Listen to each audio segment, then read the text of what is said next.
나이다. 아멘. 오늘 이 벨사살과 다니엘이라는 제목으로 이 5장 말씀, 우리 전체적으로 말씀을 한번 살펴보려고 합니다. 5장을 보면 벨사살 왕이 이제 등장을 하는데, 이 느부갓네살 왕의 이 마치 아들인 것처럼 이렇게 묘사된 곳들이 많습니다. 그러나 사실 이 벨사살이라는 왕은 느부갓네살의 아들이 아니라 손주뻘 되는 이 왕입니다. 그래서 성경에서 종종 바로 밑에 아들이 아니라도 마치 아들이라고 이렇게 표현을 하거나, 또는 바로 위에 아버지가 아니라도 부친이라고 이렇게 표현하는 경우들이 사실 종종 쓰여지기도 하지요. 그래서 느부갓네살의 왕의 그 바로 밑에 아들은 실제로는 이 나부니두스라는 이 왕입니다. 이 마지막 바벨론의 왕으로 알려진 인물입니다. 이 나부니두스 왕이 사실은 나라를 다스리고 정치한 일에는 관심이 없는 사람이었습니다. 그 나라 밖에서 전쟁을 하면서 땅을 정복한 일에 관심이 많았던 이 장군이고 사령관이었습니다. 그래서 한 10여 년 이상을 나라 밖을 돌아다니면서 계속 전쟁만 하고 이렇게 하니까 나라 안을 다스려야 될 사람이 있어야 되지 않겠습니까? 그래서 그 바로 밑에 있는 아들인 벨사살을 세운 것입니다. 그래서 국민들도 이제 벨사살을 왕이라고 이렇게 또 부르기로 했던 것이죠. 나중에 이제 벽에서 이제 글씨가 이제 나타났을 때에 이 벨사살 왕이 굉장히 놀라게 되면서 그것을 해석하는 자에게 나라의 세 번째 통치자로 삼겠다, 이런 약속을 내리지 않습니까? 왜 세 번째 통치자로 얘기를 하느냐 하면은, 바로 자기의 위의 아버지가 진짜 왕이니까 이 1인자고, 자신은 왕이라고 하지만은 자기는 그냥 2인자일 뿐이고, 그러니까 이제 첫 번째 통치자, 두 번째 통치자가 있으니까 그 다음으로 가장 높은 사람으로 삼겠다, 이 표현을 세 번째 통치자다라고 이렇게 말을 한 것입니다. 그런데 지금 벨사살 왕이 이 파티를 지금 벌이고 있거든요. 5장을 보면 시작하면서 5장 1절을 한번 같이 읽어보도록 하겠습니다. 시작. 벨사살 왕이 그의 귀족 1000명을 위하여 큰 잔치를 베풀고 그 1000명 앞에서 술을 마시니라. 지금 사실 이 나라 사정이 좋아가지고 이렇게 파티를 벌이고 있는 게 아닙니다. 사실 오히려 나라의 상황이 지금 좋지 않은 상황입니다. 이미 이 바벨론의 많은 영역들이 이 메대와 그리고 페르시아 연합군에 의해서 정복을 다 당했습니다. 그리고 지금 이 파티를 벌이는 이 상황에서도 사실 바벨론 성이 포위된 상태에 있었던 상황입니다. 그런데 왜 이런 상황에서 이 벨사살 왕이 이 파티를 지금 벌이고 있습니까? 오늘 말씀을 제가 준비하면서 이 다니엘 5장에 나오는 이 벨사살 인물에 대해서 여러 가지로 생각을 좀 해보았습니다. 생각을 하면서 이 전체적으로 보니까 이 왕은 이 열등감이 있었던 인물로 보여졌습니다. 자기가 실제 나라의 1인자가 아니죠. 이 아버지가 위에 있습니다. 그리고 자기가 이룬 업적도 사실 없습니다. 자기가 무슨 땅을 정복하거나 뭐 이렇게 뭔가를 사람들 앞에서 대단해 보이는 그런 업적을 그렇게 이룬 것도 사실 없습니다. 그러니까 나라는 다스리고 또 왕이라고는 불리지만은 항상 다른 사람들이 나를 무시하지는 않을까 하는 그런 마음이 있습니다. 저 사람이 나 무시해서 저런 말 하는 거 아니야? 뭐 이런. 그러니까 그런 마음을 이제 사람이 가지게 되면은 더 자신을 이제 좀 사람들 앞에서 위상을 좀 높이려고 하고 드러내려고 하기 위해서 좀 이렇게 과하게 행동을 하고 과시하는 그런 행동들을 하게 되는 것이죠. 그리고 자기를 높이기 위해서 주로 하는 방식이 어떤 방식이냐면은 다른 사람을 좀 깎아내거나 무시하는 그런 행동, 그런 방식을 통해서 자신을 이렇게 높이려고 하는 것입니다. 그래서 이제 벨사살이 느부갓네살 왕도 하지 않은 지금 과격한 행동을 지금 보입니다. 느부갓네살 왕 때에는 이 유대에서 가져온 이 성전의 어떤 기물들, 이 그릇들, 잔들을 손대지 않았습니다.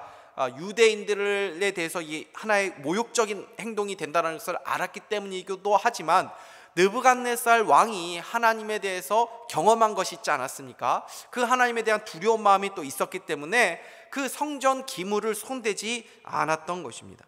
그런데 이 벨사살 왕은 그것을 가져오라고 합니다. 그리고 그 그릇과 잔에다가 술을 따라서 지금 마시는 것입니다. 이것을 통해서 자신을 지금 드러내려고 하는 것입니다. 나는 아버지도 못한 일을 하는 사람이다.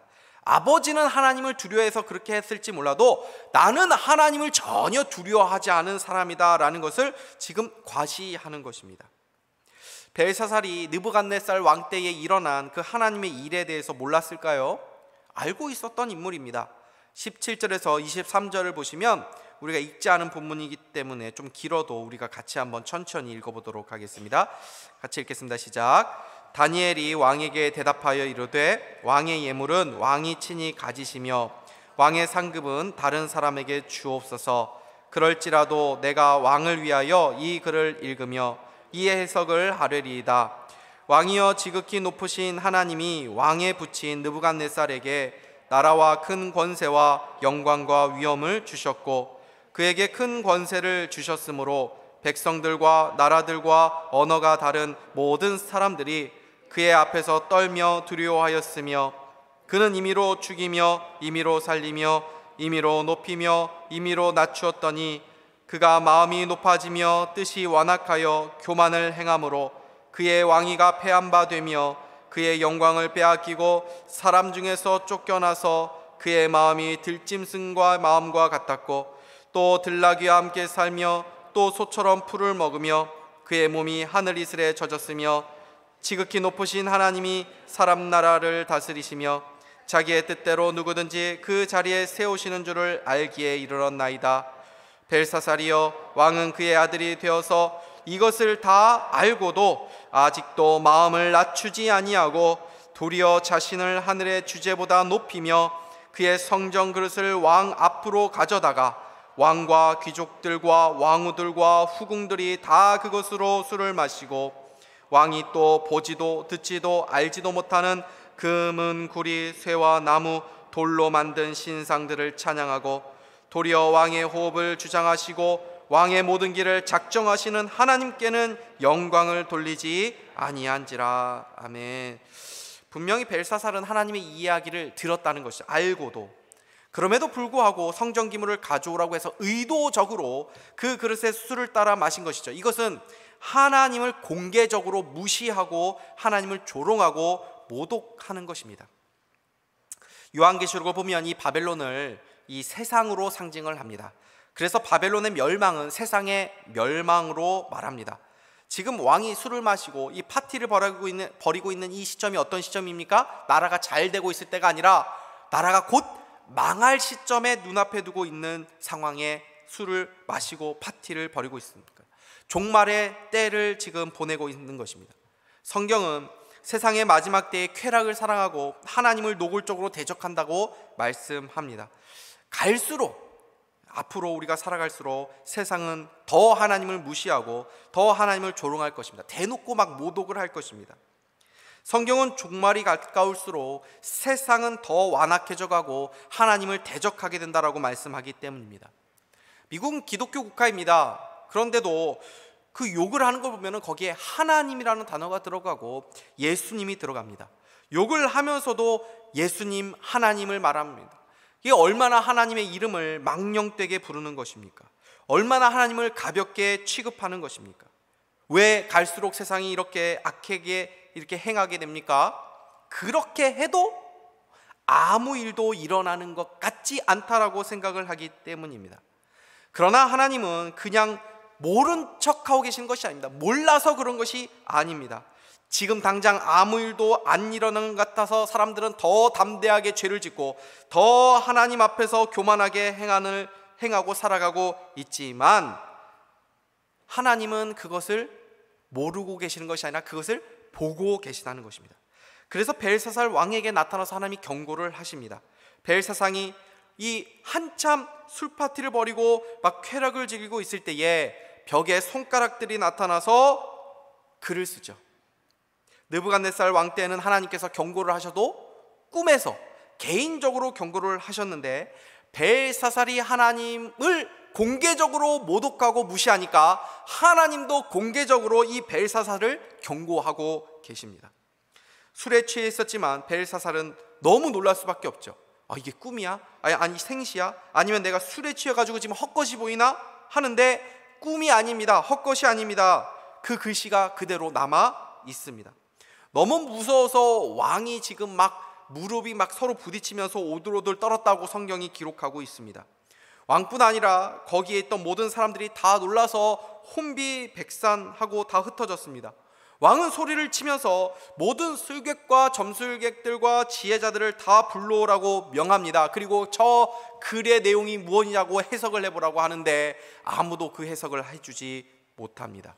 이때에 한 왕비가 그 소식을 듣고 들어오게 됩니다. 왕비는 느부갓네살 왕 때에 지혜가 충만한 다니엘이 있었다라는 것을 알려주면서 그 다니엘을 불러오라고 말합니다. 벨사살 왕은 다니엘을 부르지요. 그리고 이렇게 말합니다. 13절에서 16절을 제가 읽겠습니다. 이에 다니엘이 부름을 받아 왕의 앞에 나오매 왕이 다니엘에게 말하되 내가 나의 부왕이 유다에서 사로잡아온 유다 자손 중에 그 다니엘이냐? 내가 내게 대하여 들은즉 내 안에는 신들의 영이 있으므로 내가 명철과 총명과 비상한 지혜가 있다 하도다. 지금 여러 지혜자들과 술객을 내 앞에 불러다가 그들에게 이 글을 읽고 그 해석을 내게 알게 하라 하였으나 그들이 다 그 해석을 내게 보이지 못하였느니라. 내가 내게 대하여 들은즉 너는 해석을 잘하고 의문을 푼다 하도다. 그런즉 이제 내가 이 글을 읽고 그 해석을 내게 알려주면 내게 자주색 옷을 입히고 금사슬을 내 목에 걸어주어 너를 나라의 셋째 통치자로 삼으리라 하니. 지금 벨사살의 모습을 한번 보십시오. 하나님의 무서운 경고를 받지 않았습니까? 그럼에도 불구하고 이 말을 찬찬히 한번 우리가 들어보면 벨사살의 교만함을 우리가 또 발견하게 됩니다. 13절 말씀 하반절이죠. 다니엘에 대해서 뭐라고 말합니까? 내가 나의 부왕이 유다에서 사로잡아온 유다 자손 중에 그 다니엘이냐? 이렇게 말하죠. 왕은 그냥 다니엘이라고 말하지 않고 네가 우리 선조 느부갓네살 왕과 그 손조들이 잡아온 유다 출신 다니엘이냐? 이렇게 말하고 있습니다. 당시 다니엘의 나이가 약 80세 정도로 추정을 합니다. 그냥 사람들이 잘 모르는 다니엘이 아닙니다. 이미 2인자 위치에서 오랫동안 바벨론의 고위 관료로 일했던 다니엘입니다. 그래서 다니엘은 어떻게 보면 원로급에 해당하는 그런 사람입니다. 그리고 다니엘이 10대 때 유다에서 나와가지고 끌려와가지고 바벨론에서 80세까지 살았으니까 어떻게 보면은 유다에서보다 지금 바벨론에서 산 세월이 훨씬 더 많은 사람입니다. 그럼에도 불구하고 이 벨사살이 다니엘에게 뭐라고 얘기하고 있습니까? 네가 그 유다 출신, 그 포로 출신 다니엘이냐? 라고 비아냥거리면서 나름대로 무시하면서 이 말을 하는 것입니다. 이 말 속에는 비록 네가 우리 선조 때 대단한 능력을 보여준 것 같고 그렇게 큰 일을 한 것 같고 뭔가 굉장히 높은 위치에 있었던 것 같지만 너는 네 출신은 유대인이야. 나는 왕이야. 너하고 나는 달라. 이것을 지금 은연중에 드러내는 것입니다. 그러면서 다니엘에게 이 글을 해석해 주면 너에게 세 번째 통치자로 삼겠다. 그런 내가 그런 자리를 주겠다. 그런 상금을 주겠다. 나는 너에게 그런 것들, 네가 원하는 것을 줄 수 있는 위치에 있는 사람이고 너는 그러한 것들을 받고 싶은 사람이야 라는 것을 지금 표현하고 있는 것입니다. 그런데 이 왕의 제안에 대해서 다니엘이 지금 어떤 반응을 보입니까? 17절 말씀 우리 같이 한번 읽겠습니다. 시작. 다니엘이 왕에게 대답하여 이르되 왕의 예물은 왕이 친히 가지시며 왕의 상급은 다른 사람에게 주옵소서. 그럴지라도 내가 왕을 위하여 이 글을 읽으며 그 해석을 아뢰리이다. 아멘. 얼마나 멋있습니까? 이것이 우리 성도들의 모습이라는 것입니다. 세상 가운데 우리가 드러내야 될 모습이라는 것입니다. 세상은 세상이 주는 것에 목을 맵니다. 세상은 우리를 그렇게 움직이려고 합니다. 내가 너에게 그거 줄게. 내가 그 위치, 네가 그 자리 원하지? 내가 그거 줄 수 있어. 네가 그 돈 원하지? 그 연봉 원하지? 그러한 조건 원하지? 내가 그거 줄 수 있다니까. 내 마음에 들게만 행동해. 이렇게 얘기합니다. 근데 우리는 무슨 마음이 있습니까? 그까짓 거 이렇게 얘기하는 겁니다. 나는 그거에 관심 없다. 나의 최고의 가치는 이 세상이 주는 것에 있지 않다라고 생각하는 사람들입니다. 그래서 많은 사람들은 무언가를 선택할 때 그 기준으로 삼는 것이 무엇입니까? 세상이 주는 것들입니다. 내가 그것을 원하는데 그것을 줄 수 있는 그 자리가 있다면, 그것을 줄 수 있는 그 사람이 있다면 그 사람의 마음에 들게 내가 행동해야겠다라고 세상 사람들은 다 그것을 따라서 선택을 하는 것입니다. 그러나 다니엘은 왕이 주는 것을 그렇게 관심 있어 하지도 않고 그것을 그렇게 가치 있게 여기고 있지 않습니다. 그러면서도 해석은 해주겠다고 합니다. 왜요? 그것이 하나님의 메시지라는 것을 알았기 때문입니다. 그러니까 다니엘은 어떤 사람입니까? 세상이 무언가를 내가 이거 줄게, 이거 줄 수 있어, 이런 것으로 움직이는 사람이 아니라는 것입니다. 그럼에도 불구하고 다니엘이 왜 그 해석을 해주겠는가 하면은, 다니엘은 그것이 바로 하나님께서 왕에게 경고하는 메시지라는 것을 알았기 때문입니다. 그러니까 다니엘은 무엇을 통해서만 움직이는 사람입니까? 하나님의 사명, 하나님의 뜻에 따라서만 움직이는 사람이라는 것입니다. 우리 성도들은 어떤 사람이라는 것입니까? 무엇을 선택하는 데 있어서 가장 최고의 가치와 가장 중요하게 여기는 그 기준이 뭡니까? 세상이 이러한 것들을 하니까 세상이 보기 좋은 것으로 내가 선택하는 것이 아니라 하나님의 뜻이 어디 있는가, 나의 사명이 무엇인가를 가장 최우선을 놓고 그것을 따라서 움직이는 사람들이 바로 신자들이고 우리 성도들이라는 것입니다. 그래서 세상의 감당치 못하는 사람이라고 우리가 불려지는 것입니다. 그럼에도 불구하고 다니엘이 이것에 대해서 이렇게 통쾌하게 거절을 하는 데 있어서도 아직도 감흥이 별로 없는 분들이 보이십니다. 그래서 우리는 돈으로 딱 환산하면 확 와닿습니다. 이거 이런 말이죠. 왕이, 야, 이거 해석해주면 내가 지금 당장 100억 줄게.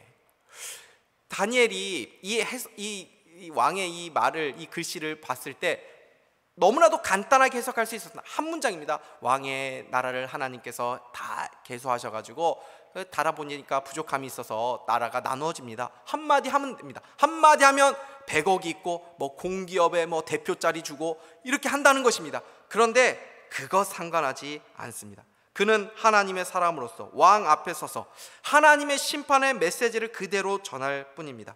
다니엘은 세상보다, 왕보다 하나님을 더 크게 보고 있기 때문에 그렇습니다.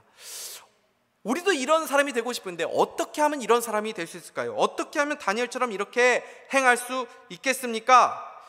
6장을 보시면 이제 곧 알게 되겠지만, 다니엘은 나라의 2인자의 자리에서 그 바쁜 일생을 살면서도 꼭 빼놓지 않고 한 일이 있었습니다. 그것이 무엇이었습니까? 하루에 3번 하나님 앞에 나아가 하나님을 대면하는 일이었습니다. 하나님을 만난 것입니다. 하루에 3번씩 그 바쁜데도 하나님 앞에 나아가서 기도하면서 바벨론보다 더 큰 하나님을 그가 늘 마주했기 때문에 바벨론보다 더 큰 하나님을 더 충만하게 그의 마음 가운데 모시고 살았던 것입니다.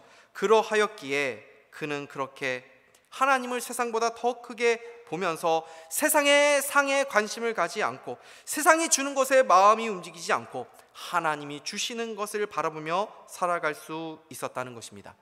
우리가 하나님으로 충만하게 우리 마음 가운데 모시고 산다면, 우리가 예수로 충만하게 채우며 살아간다면 세상이 나를 무시해도 괜찮은 것입니다.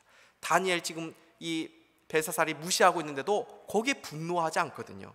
세상에 뭘 준다고 해도 그걸 부러워하지 않거든요.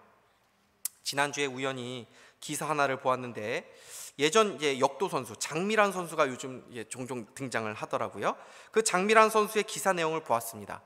그 장미란 선수에게 오뚜기에서 이제 후원을 해주었는데, 그 후원을 해주면서 유일한 조건이 뭐냐면 그 오뚜기가 후원한다는 것에 대해서 비밀을 지켜달라는 것이었다는 것입니다. 그 오뚜기 회장님이 얼마나 이 장미란 선수를 아끼고 사랑을 했는지, 장미란 선수가 막 전지훈련을 가면 거기도 막 방문해가지고 막 격려를 해주고 그랬다는 것입니다. 그러면서도 장미란 선수가 그 한 말이 굉장히 인상적이어가지고 제가 이제 스크랩을 해놓고 뭐 설교 준비할 때 혹시 필요하면 써야겠다 이런 생각이 하고 있었는데, 장미란 선수가 이런 말을 하더라고요. 다른 선수들의 화려한 모습을 보면 부러울 때가 있었는데 저를 무조건 응원해주고 사랑해 주셔서 그 든든함에 다른 선수들이 하나도 부럽지 않았습니다. 다니엘은 왕 앞에 지금 당당합니다. 마음이 전혀 요동하지 않습니다. 아이, 그까짓 건 뭐 괜찮습니다. 왜 그렇습니까? 다니엘에게는 더 큰 키다리 아저씨, 그 후원자가 계시거든요. 다니엘을 무조건적으로 응원하고 지지해주고 사랑해 주시는 분이 계시거든요. 그러니까 그 세상의 것이 부럽지 않은 것입니다. 거기에 흔들리지 않는 것입니다. 다니엘은 그 글을 해석합니다. 기록된 글자는 메네 메네 데겔 우바르신, 3개의 동사로 되어 있는데 다 수동태입니다. 메네는 수가 세워졌다, 헤아려졌다. 왕의 나라가 하나님에게 헤아려졌다라는 뜻입니다. 데겔이라는 단어는 무게가 달아졌다라는 것입니다. 근데 부족하다라는 것입니다. 우바르신, 우는 그리고라는 접속사이고 바르신인데 바르신은 나뉘어졌다라는 뜻입니다. 그러니까 하나님께서 왕의 나라와 왕을 헤아리시고 그 무게를 달으셨는데 자격 미달, 함량 미달, 판정이 내려져서 왕의 나라를 나뉘게 하셨습니다 라는 그러한 의미입니다. 하나님을 모독하고 무시했는데, 하나님이 그는데 아무 일도 행하지 않는 것처럼 보였습니다. 그래서 하나님 앞에 더 교만하게 행했습니다. 더 담대하게 죄를 지었습니다. 그런데 하나님께서 아무 일도 하지 않고 계신 것이 아니라 사실은 다 헤아리고 계셨다는 것입니다. 우리의 하나님은 그런 분이시라는 것입니다. 오래 참으시지만 그냥 가만히 계시는 것이 아니라 헤아리고 계시다는 것입니다. 지금도 세상을 헤아리고 계시고, 우리의 삶을 헤아리고 계시고, 우리의 가정을 헤아리고 계시고, 우리의 교회를 지금 그 무게를 달고 계시다는 것입니다. 다니엘은 왕 앞에서 하나님의 메시지를 조금도 왜곡하지 않고 그대로 전했습니다. 그랬을 때에 왕은 그 다니엘의 해석을 인정합니다. 다니엘에게 큰 상을 주고 세 번째 통치자로 삼습니다. 그러나 왕이 끝까지 인정하지 못하는 것이 있었는데 바로 하나님이었습니다. 왕에 대한 심판의 메시지를 듣고도 왕은 끝까지 하나님을 무시합니다. 그리고 그날 밤 그 다니엘이 왕에 대한 그 하나님의 메시지를 전했던 그날 밤 그 왕은 죽임을 당하게 됩니다. 하나님은 하나님 앞에서 바르게 행했던 다니엘을 높이시고 그 왕은 심판하신 것입니다. 30절에서 31절 말씀 같이 읽겠습니다. 시작. 그날 밤에 갈대아 왕 벨사살이 죽임을 당하였고 메대 사람 다리오가 나라를 얻었는데 그때 다리오는 62세였더라. 역사가들에 따르면 그 밤에 페르시아 메대 그 연합군 특공대가 이 왕에 찾아와 가지고 왕을 죽이고 바벨론을 멸망시켰다라고 합니다. 하나님은 벨사살에게 직접 나타나셔서 친히 하나님의 메시지를 보여주셨습니다. 그러나 왕은 끝까지 하나님을 인정하지 않습니다.